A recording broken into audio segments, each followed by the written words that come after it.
Good morning, everyone. My name is Paco, and you are back with me here at Coffee and Headlines. We get together every morning at 10:30 in the morning to look at what's going on in the world near and far as it relates to Puerto Vallarta. We also get together to connect with one another and share ideas, inspiration, all kinds of knowledge that we can to keep ourselves well informed, inspired, and connected to one another.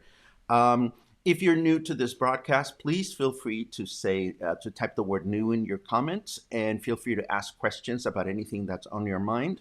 Today we have a special guest. Rather than going into our headlines, we're going to jump immediately into our interview. Today we are joined by local real estate mogul Ryan Donner, who has been one of the most influential real estate developers um, in our city in the past few years. He's young, he's charismatic, he's got all kinds of wonderful new energy.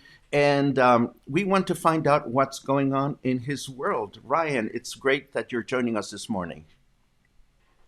Yeah, thanks, Paco. Thanks for having me. So, first of all, how are you doing? How is COVID-19 treating you? Well, we're definitely seeing a slowdown in the number of showings that we're doing in terms of showing property to buyers. But interestingly enough, there is still a buyer's market. So there are people who are trapped, in their homes in the U.S., Canada, wherever they're from, who have nothing better to do than sit there and look at real estate online or wish that they were in Puerto Vallarta. And so because of that, we're seeing a lot of buyer leads come in right now. A lot of people who are saying, yeah, as soon as this is over, I'm going to be visiting Puerto Vallarta.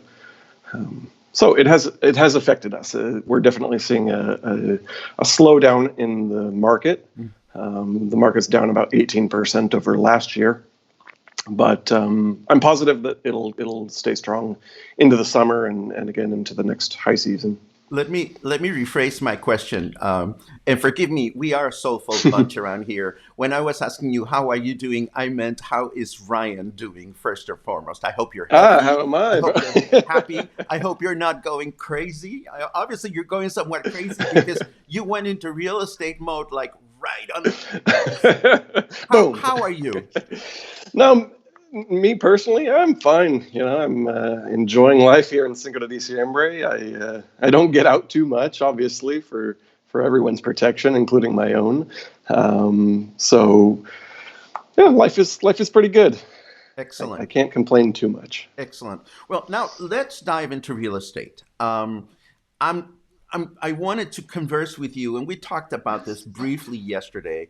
Um, in my mind, and correct me if I'm wrong, when people consider buying real estate in Puerto Vallarta, they're not just considering the walls that confine their property. I am sure that in the process of of persuading somebody to buy here, there's a lot of talking points about the destination and advantages and so forth and so on. I remember when I first moved here, we still call ourselves a quaint little fishing village.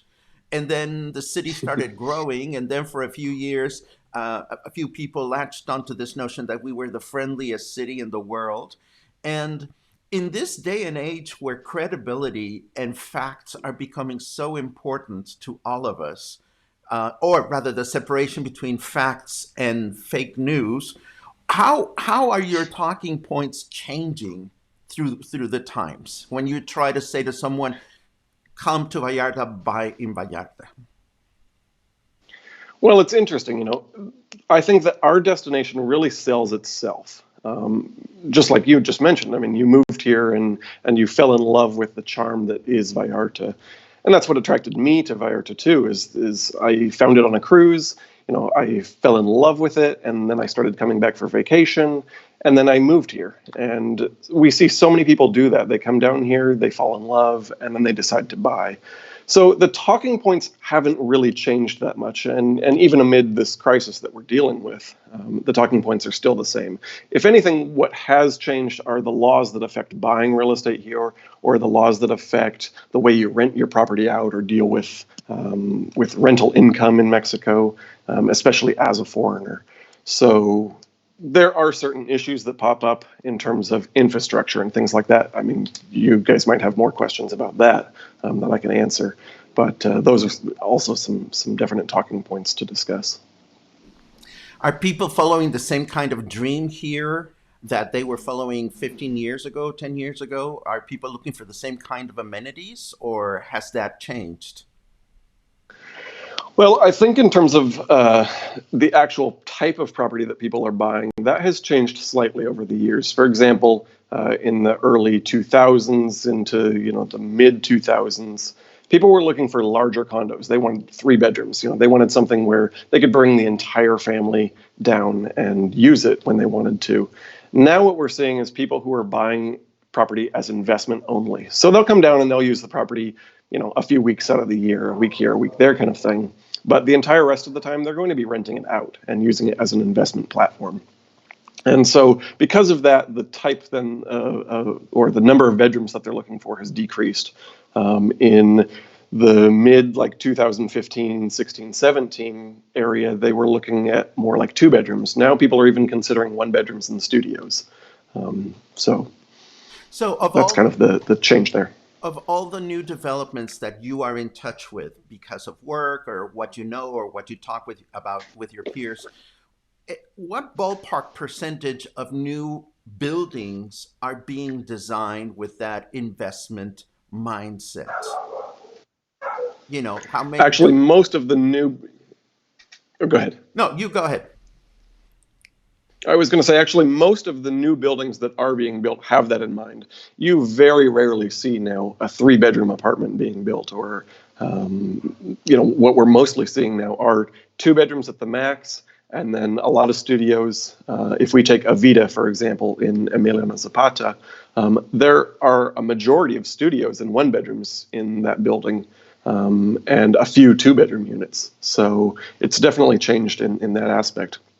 I think the other change that we see too are the number of amenities that a building is offering, because the more boxes you can tick off for a rental income property, it has a gym, it has a pool, it has a spa, a sauna, whatever. The more of those boxes that you can check, the more likely you are to be able to rent out your property. So developers are keeping that in mind, as well as what will motivate, the client, as well as their potential clients, their renters. Now, that makes sense to me, but I'm curious to see how that reconciles with the notion that Airbnb, for example, is in a lot of hot water these days, in terms of how the company is working or not working, or whether it has a good relationship with its clients or with the guests or not. What do you tell an investor about this? Because it seems to me at odds, and I'm not an expert, but if I see that the vast majority of buildings are starting to be built with units that are designed to go through a system like Airbnb, which we're reading everywhere that it's failing economically, the company's failing economically. How does that change the talking points? Well, keep in mind that real estate always has been an investment platform for people. And so rather than put your money in the stock market or keeping it in a bank, it's a platform for people to make money off of. So whether it's Airbnb, whether it's VRBO, whether it's a new company that we haven't heard of yet or hasn't even been created yet, people are going to be renting out their properties. And especially in neighborhoods like Emiliano Zapata, where you have very few hotels. You've got a bunch of boutique hotels, but you don't have any major chains or anything. So there is no major competition then, other than Airbnb or these other rental platforms. Now, I'm glad you brought up Airbnb, because there is a very important change that the Mexican government is working on, and that is to start really monitoring income and the amount of taxes that people are paying or not paying in this case. And so those laws are changing rapidly. And what we're going to see now is the Mexican government monitoring very closely what people are making from their property, whether it's, again, through Airbnb or whatever platform they use, but making sure, more importantly, that they're paying taxes on that. Because while the hotels are paying tax, they're paying room taxes and all these things that the people who are renting out their Airbnb units aren't. And so the hotels are complaining that that's a big issue for them. They can't stay competitive then with these other rental units because they have to pay all these taxes. So because of that, now we're going to see some changes in the way that people buy property, the way that they invest in property, because they have to keep in mind all of these nightly tax rates that they've got to include in their fees. Is there a specific date by which these changes are going to be implemented, or is this still pretty much in planning stages? Well, there are more laws, as I understand it, that are coming into action, but starting last month, I began to receive notifications that they were already beginning to change. So now is the time, if you have rental property, to look at staying compliant with the SAT, with the Mexican IRS, so that you don't get into any hot water. Now, I had the pleasure of interviewing you not too long ago for a publication that I write for, and I had the opportunity to learn a little bit about your skill set as it relates to the business of buying and selling real estate. I look at other people in Puerto Vallarta that have been involved in the real estate community for many years, and I am wondering how your skill set compares to that of other companies, or putting it differently, what kind of skills would you consider that are essential for somebody involved in buying and selling real estate in Puerto Vallarta nowadays? Well, I think one of the advantages I have is that I'm a millennial, and I know a lot of people fear millennials. We're this horrible group of people, but the fact Exactly. is, we grew up with and I'll vouch for that too. That there are a lot of lazy millennials out there. But the fact that I am one, I grew up with technology.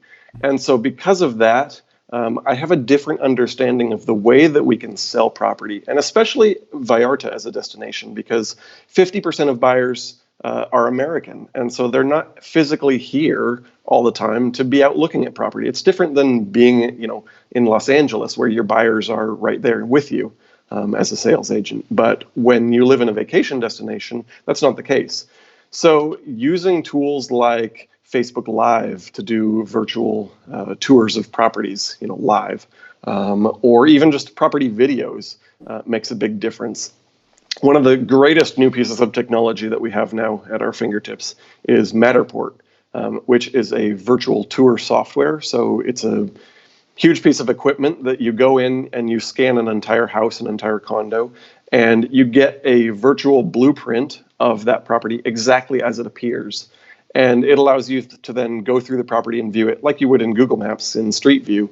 And so because of that, someone doesn't even have to be here physically to do a walkthrough of a property to decide whether or not they like it. And through that piece of technology, I've actually been able to sell several properties without the buyer actually coming down here to see it in person. Shameless plug to myself, ladies and gentlemen. I am skilled in creating Matterport images. If you have any condos out there that need to be photographed, I don't only endeavor to have a nice, pretty brick wall behind myself. You can hire me to photograph your condos. Now, please continue. Right.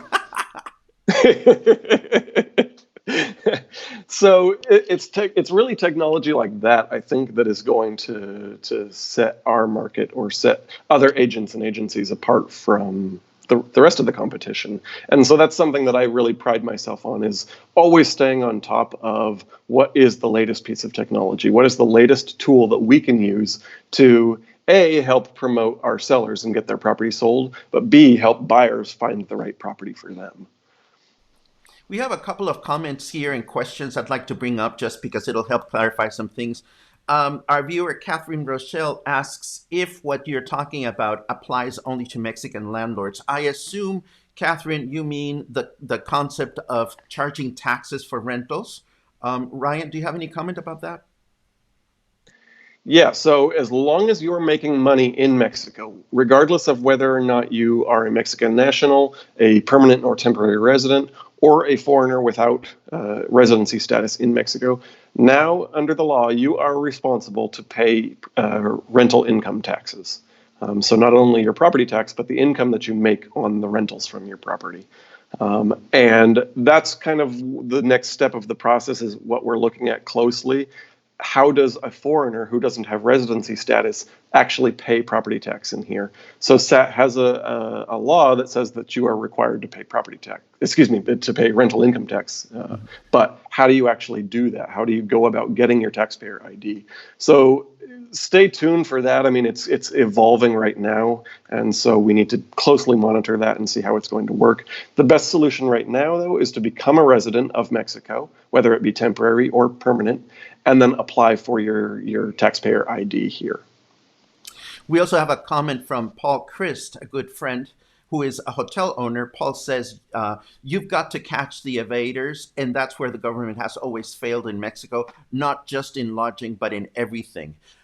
What kind of penalties do you think should be imposed by the government for people to actually start being responsible as far as their taxes are concerned, Ryan? That's a good question. I mean, should the government go as far as to start levying fines against property owners? I mean, should they just go after back taxes? I'm not a lawmaker in Mexico, so I can't really say what they should or shouldn't do. But I definitely agree people should be paying tax. I mean, I pay tax on my rental income properties, and so should you. Let me go back to something, because we're trying to help everybody do better here. We're of that spirit, and I am sure you want your industry to do as well as possible in new normal. And I want to go back to this topic of helping other real estate professionals feel empowered with whatever skill set they need to put together for themselves to succeed. Oh, we talked about Matterport. What other skills would you consider are essential for a real estate professional to have to, for example, be part of your team? Well, one of the most important things here, and it's something that the US and Canada, for example, have had for a very long time, and that's an MLS system, so a multiple listing service. And what that allows us to do then is work with every other agent in across the Bay, really. There are 3 chapters of AMPI, which is the National Association of Realtors here in Mexico. And what they do is the 3 chapters across the Bay, AMPI Vallarta, AMPI Nayarit, and AMPI Compostela, work together to try and help get properties sold. So up until a few weeks ago, I was actually the education person in AMPI to train all new agents and existing agents how to use that system. Because I have a new agency now, I decided that I needed to retire from that and focus just on growing my agency. So I've stepped away from that. But that's one of the probably the biggest tool that an agent can use. So as long as they get themselves familiarized with how to use the MLS, familiarize yourself with the different areas of Vallarta, familiarize yourself with the different amenities and things that buildings and areas offer, then you have one of the most powerful tools at your fingertips that you can use. I think one thing that really sets my team apart from other agencies is the fact that we really care about the client. I mean, so many agents are going to tell you that, of course, but what really sets us apart is the fact that our agents have a chance to sit down with the client and get matched up with them so that they feel some sort of connection that really connects them to the client in a higher level. And so because of that, then the clients feel much happier. You make me smile when you say that, and I don't mean to diminish what you just said, because when I hear a realtor say, we really care about a client, it reminds me of a restaurant saying, we only use the freshest of ingredients. Well, imagine a restaurant that was not using the freshest of ingredients. So not to diminish what you just said, quite the contrary, Ryan. What would you why should a prospective buyer, we've asked about how to better empower real estate professionals. What should a prospective buyer look for in a trustworthy real estate company today? One of the most important things is going to be market knowledge. That's what it really boils down to. How well do you know the market that you're selling in? Because There are many agents here that only work in one particular neighborhood.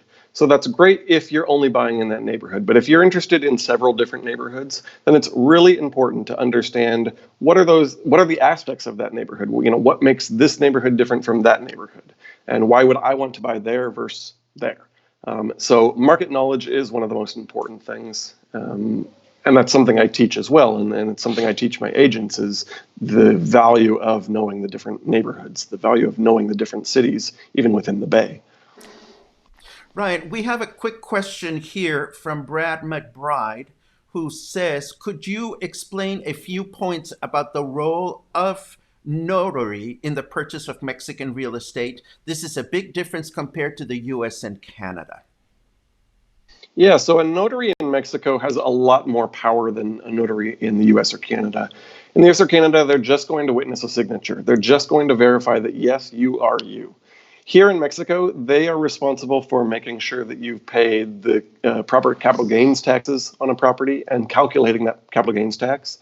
They're responsible for issuing the deed for the property and witnessing the buyer and the seller in the transaction. They can do things like power of attorneys. There are so many aspects that the notary does. And so it's a much bigger role here in Mexico than in the US and Canada. And people do need to realize that they have a lot more power. And it's an essential role, is it not? I mean, you pretty much want to, or maybe even have to, have a notary or access to the skills and services that a notary provides, correct? Absolutely. You can't have a sales transaction, especially as a foreigner, without using a notary. So without that piece of the puzzle, you can't move forward with the sale of your property or the purchase of a property.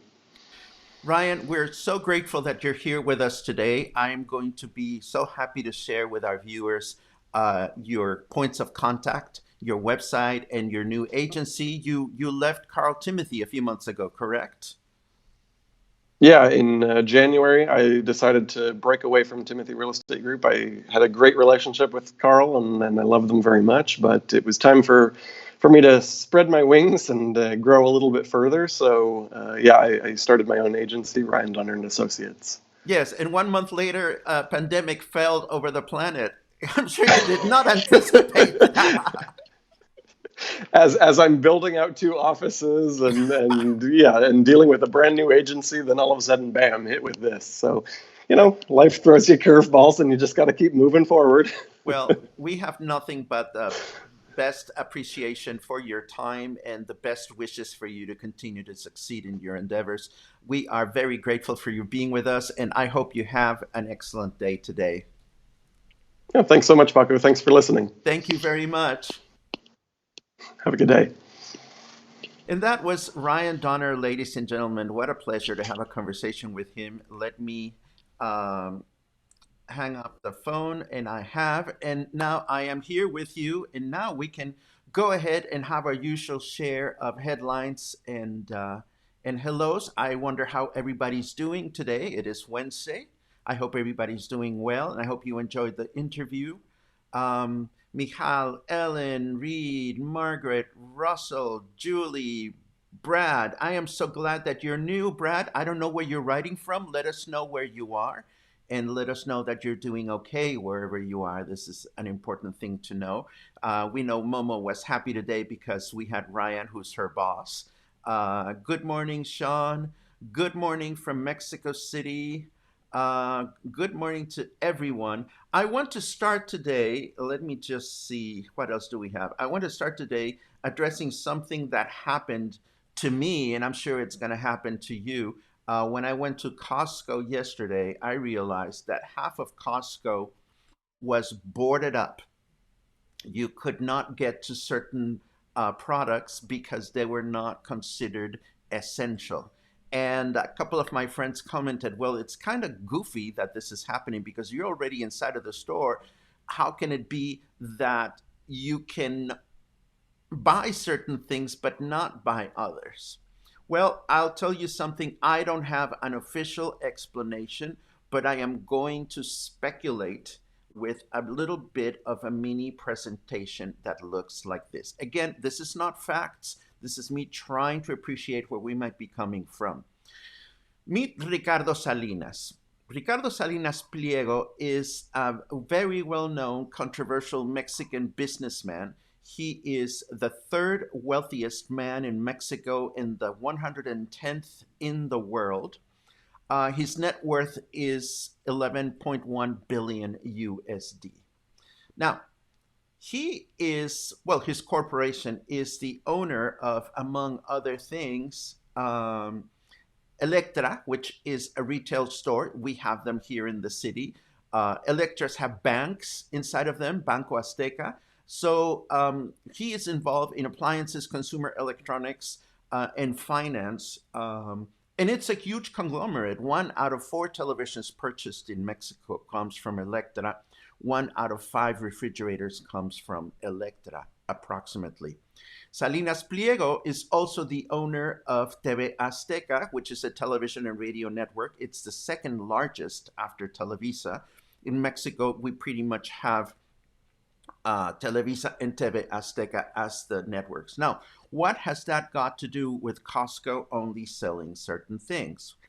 Well, first of all, Salinas Pliego has been a very controversial politician and has gotten involved in all kinds of kerfuffles with past presidents of Mexico.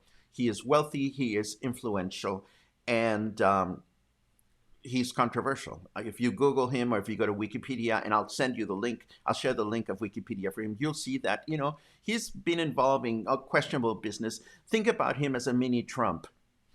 That's the easiest way to look at it. When the COVID-19 pandemic came and the Mexican government announced that stores that did not sell essential items were to close, stores like Liverpool closed, large department stores closed. Electra, which is the chain of stores owned by Salinas Pliego, should have closed, and yet they didn't. Salinas Pliego decided, well, we're not closing. And this was met with a certain sense of resistance from the government, yet the government has not really acted on this. A couple of weeks ago, a newscast member of TV Azteca, his network, said some really strong words against Hugo López-Gatell, who is our health czar. We've talked about López-Gatell in the past. This particular newscast conductor said, we should not even watch him because he is not to be believed. The following morning, the network got a huge reprimand from Mexico's Secretary of Government, saying, well, you can't do that. It's against the law, which was at odds with the fact that the next day, our president, Andrés Manuel López Obrador, went live and said to the country, well, they made a mistake. We're not gonna. And they didn't know what they were saying, which is the equivalent of, let me think, of ABC or NBC saying something horrible about President Trump, and Trump coming live the next day and saying, well, no, they made a mistake. So at the time, AMLO's, our president's position on this issue was considered to be awkward and wimpy. So to not get into details about this, there's been a back and forth between Salinas's companies and the government as to whether he should close or he should not close. The latest of this development happened a few days ago, in which Electra published a statement saying, well, we're open, but we're protecting our employees, and we're only selling essential items. So their stores are open, but apparently, I haven't walked into an Electra lately, so apparently they're only selling essentials. So my hunch, and again, this is just a hunch, is that in order for the law to be consistent, when the government says only essential products can and should be sold, the government is being forced to comply and to implement this law in as even a way as possible. So my hunch is that if the government is forcing Electra to close or only sell essential things, Electra may have I insist, I'm speculating. Electra may have gotten back to the government saying, well, what about Walmart? And what about Costco? And what about supermarkets that are selling non essentials? Because, I mean, you can walk into the supermarkets today. Well, apparently not anymore, because supermarkets are now going to be fenced in and only certain types of products are going to be available for purchase, apparently. I don't know how long this is going to last. I don't even know if I'm right. I did notice this yesterday when I went into Costco, and it does feel a little ridiculous that you walk into a store and you can purchase certain things but not others. I will be keeping my eyes on this as we move forward, and I will definitely keep you informed. But first, let's take a quick look at some today. Ooh, nice new transition. Check it out. Okay, for starters, we know that El Heraldo de Mexico tells us that López-Gatell informed that the peak of the pandemic will be on the 8th of May, not the 6th of May. But I want to show something in this news item. This news item comes from Mexico City, where the whole news item includes that the peak will be on the 8th of May in Mexico City and the surrounding metropolitan area. Whereas the same news item, as picked up by a local source, a Puerto Vallarta source, simply says that the peak will be on the 8th of May, but it doesn't specify where.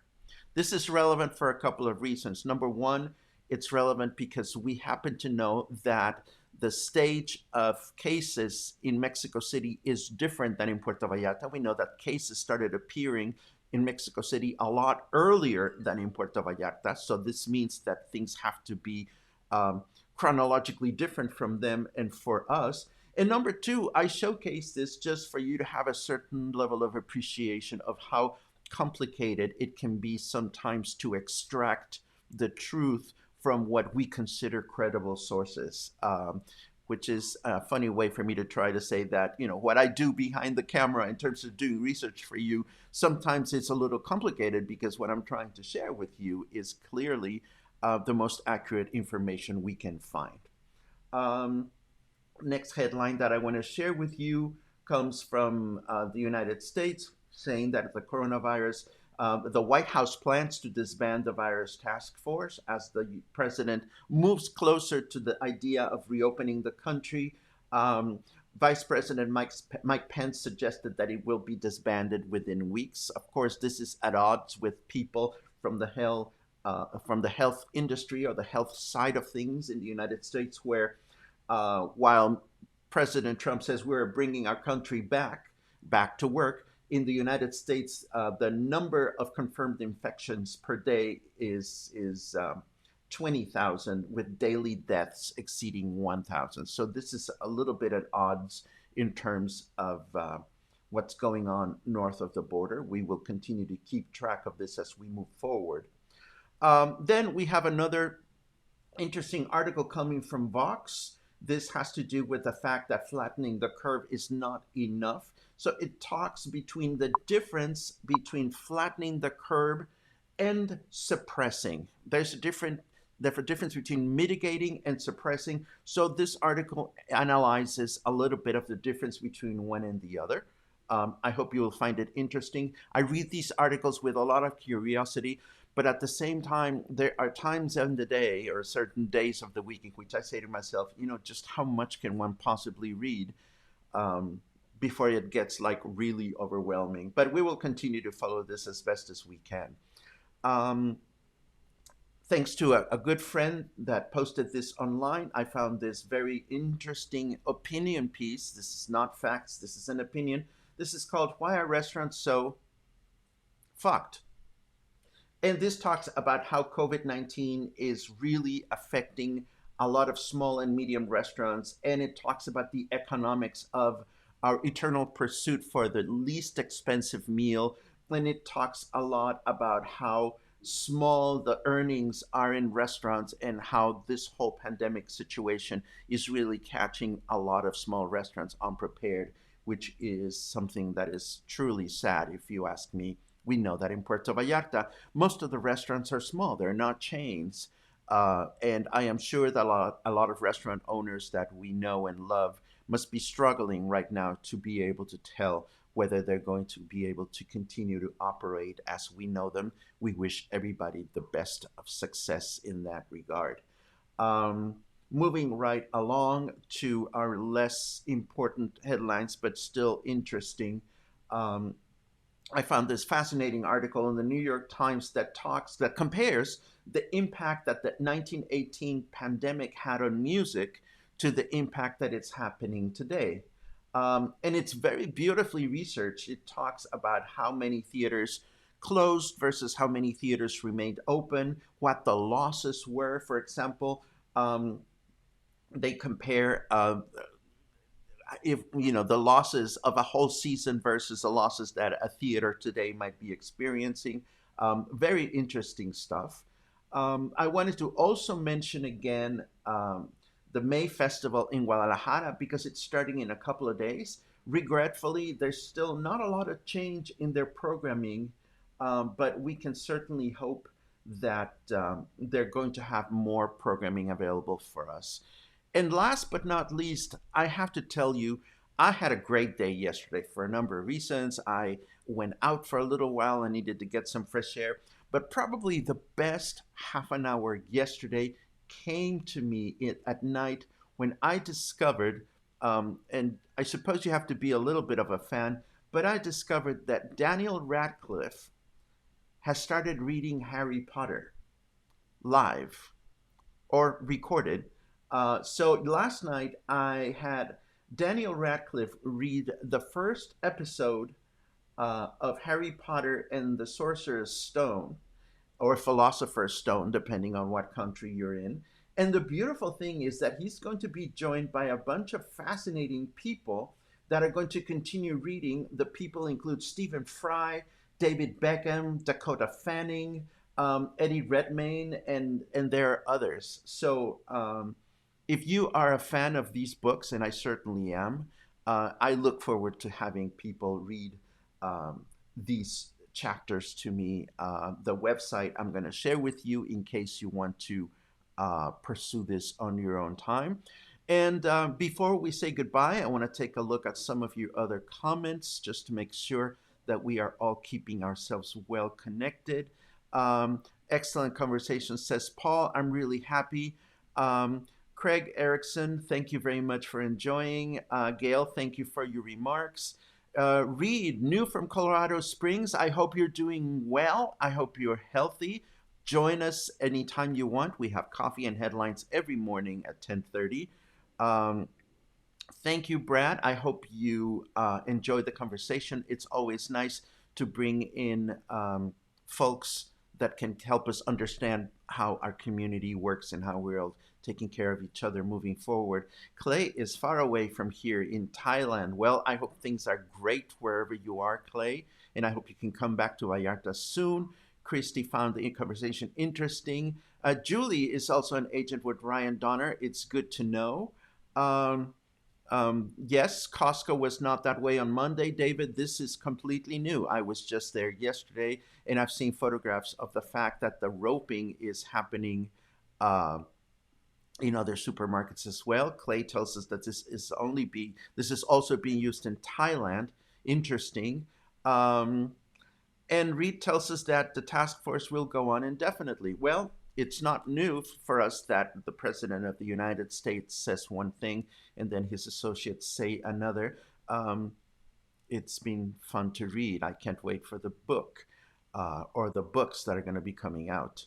Thailand is down to only 3 new infections nationwide and has strict restrictions. This is good to know.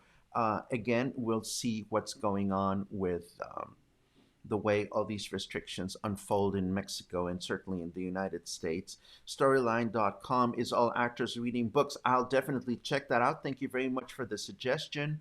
So nice that you're happy and so nice that you found something interesting. And Jamie read somewhere that the roping off in stores in Puerto Vallarta will end on June 1st. Let's hope that that is the case. And let us remember that the date in which our governor is going to make specific announcements about changes in restrictions in the state of Jalisco is going to be May 15. Uh, I've also read somewhere that people think that the roping in the stores has something to do with Mother's Day and not wanting people to go crazy buying things. But I find myself at odds with that theory. Again, I'm not sure that I'm understanding, but I will do my best as always to try to keep you as best informed as possible. We have more guests coming up during the rest of this week. I'm always grateful to have other people join me because I love these conversations and I love having the dialogue back and forth with you. As always, I am very grateful for anything you can do to help me continue forward with this channel.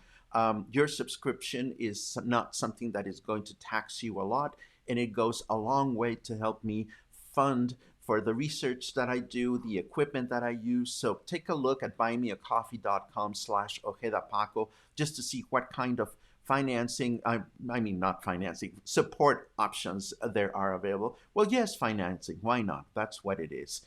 And of course, I am always, always grateful when you share the videos with other people. If you're watching live and you're sharing as we're enjoying the conversation live, this encourages other people to jump in the conversation. If you're watching later on in the day, you can like the broadcast, and that's very much appreciated.